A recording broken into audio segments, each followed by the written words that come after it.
want to encourage you all not to be shy.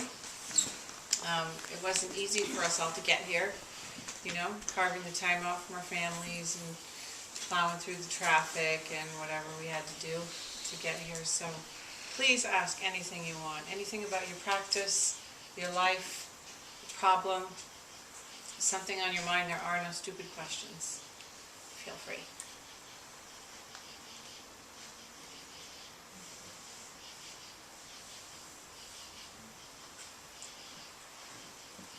Yes. There's something I heard, and I know you've heard it too. He who knows does not tell, he who tells does not know. How would you respond to that?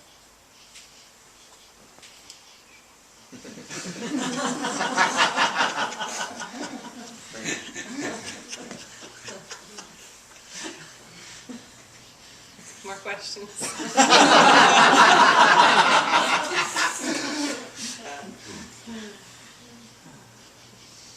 Any kind, don't be shy. Something about Zen, yes. Sometimes when people talk about emptiness, there seems to be a strong connection between emptiness and nothingness, or this concept of nihilism. Like when something no longer has a tag attached or a form attached to it, then it loses what it is. Can you talk and differentiate that a little bit?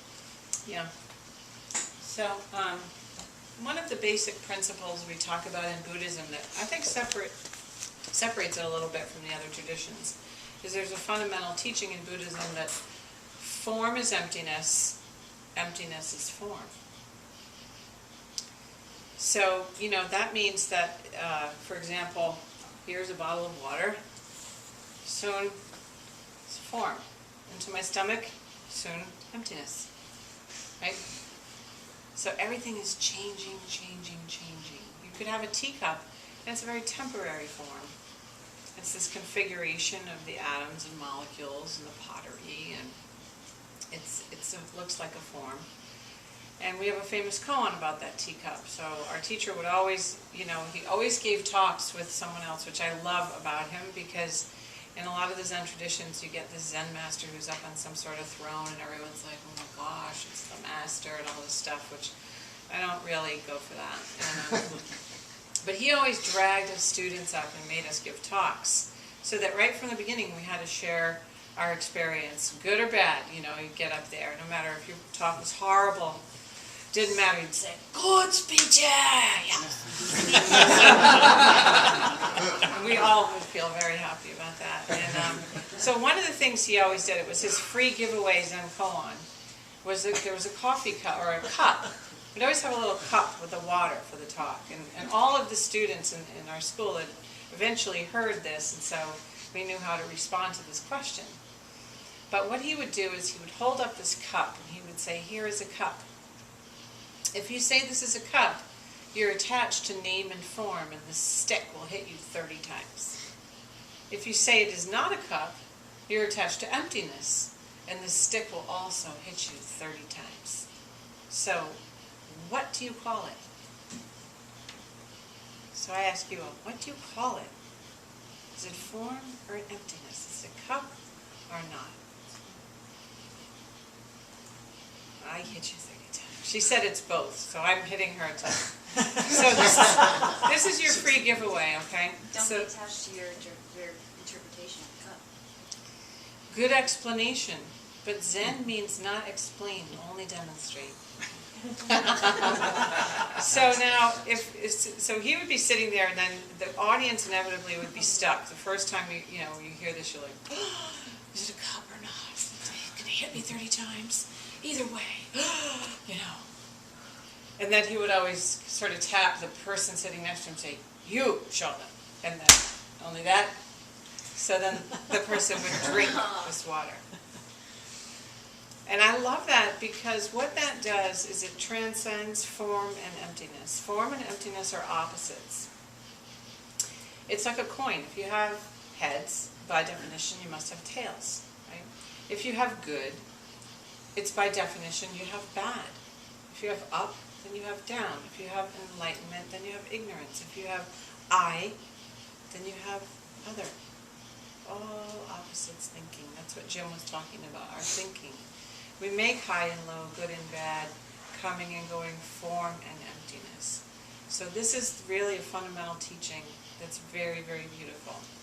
We look at these things, we say, also it's a setup too. Somebody says it's an either or. You don't have to choose either or in this life. They say, either you say it's a cup and I hit you, or you say it's not a cup and I hit you. Either you're attached to form or emptiness. So this response means to transcend cup, not cup, form, emptiness, and only correct situation, correct relationship, correct function. It's a correct function of this cup. Only do it. Drink. Then all this thinking and all this opposites are not necessary.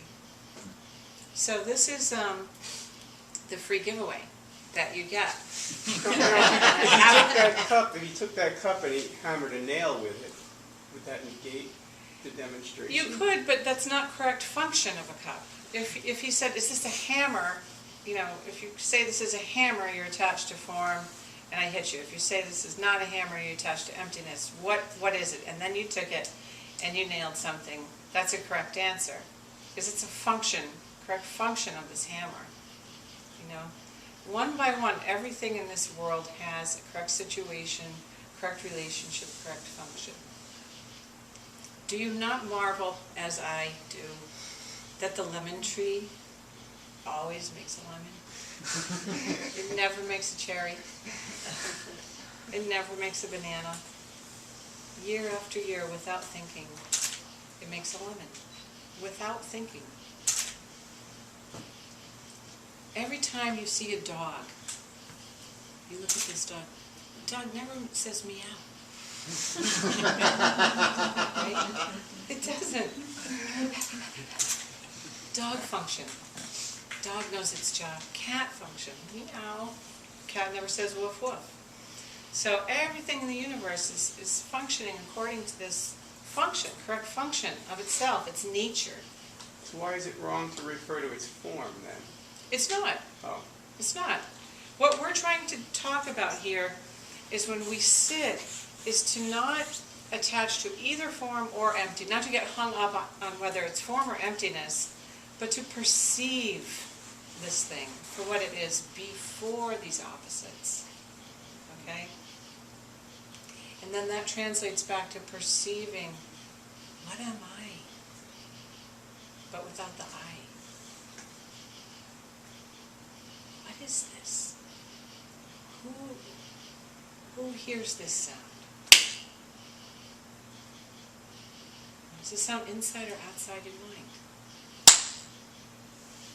Where's the line? So we don't have to make these lines. We don't have to make inside and outside. And so we start off with the form and emptiness part, but really the main thing is we march around all day and all night. I. I, my, me.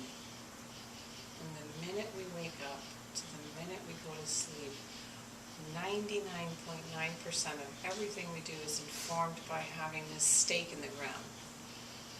That's our angle. That's the thing we're tethered to. And then everything is all as it relates to this I. Zen practice means, what is this I? What is it? Does it exist?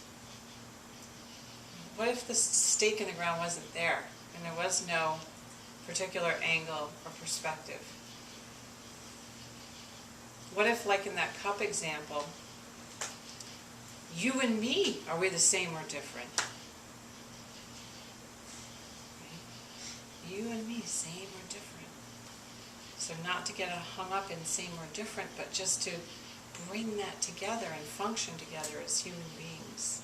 So yeah, I think we can get hung up on things like emptiness, I think we get hung up on enlightenment. That's a big deal. We walk into the door of a place like this, whether it's this school or any other school, and we want something. That's why we're here. We want something. We want to be free. We want to be happy. We want to be clear. We want to be somebody other than what we are, because somehow this is not good enough. You know, we think there's maybe some state we're going to get to that's where everything is very perfect, right? And that's enlightenment, because you hear that word all the time, or nirvana, or, you know, Buddha mind. And so this is where we have to be careful, because when we do that, we set up, again, time and space. Jim already said there's no such thing as time. There's no such thing as space. So as soon as we hold up anything like, what is emptiness? You know, what is enlightenment? Then already you have, I'm here, and this isn't good enough, so I got to get over here to that other better place where I'm going to be a much better person. You know, maybe if I go to India, and maybe if I put on these funny clothes. And as we sit and as we practice, we begin to realize, you know, it's like a carrot that's in front of us that we can never get to. And we begin to realize, oh, what am I running towards or away from? What about if I stood still and I only sat here? That's what Buddha did. He just took it all away. Stopped running away from or towards anything and climbed into the moment. He just climbed into the moment and the truth of his life. And when we do that, we get everything. And then you and the universe become one. That's Buddha mind. That's it. So everything just like this is Buddha. Without cultivation already you are complete. Yes? How do we plan for the future, or plan a future if everything seems to be focused on the now? When you plan, just plan. Then when you're done making your plans, stop planning and do the next thing.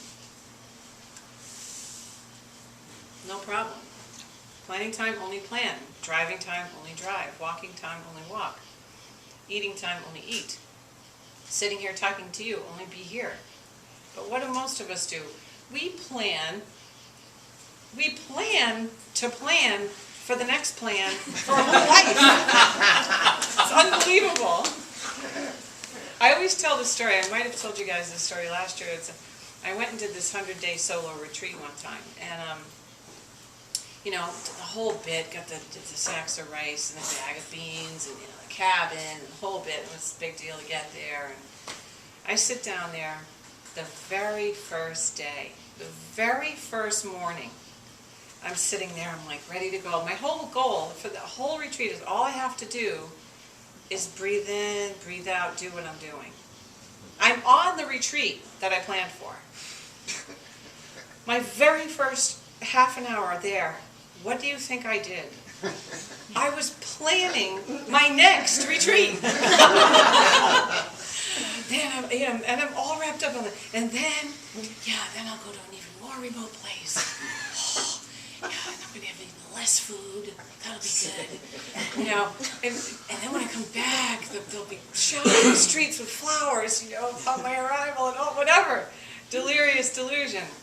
And when I realized suddenly that I'm doing that, I just started laughing. Like, I'm planning my next retreat. I'm on this one, day one. That's how we live. That's what we do. All day long. It was funny, even you know, I think a high-class practice is road rage.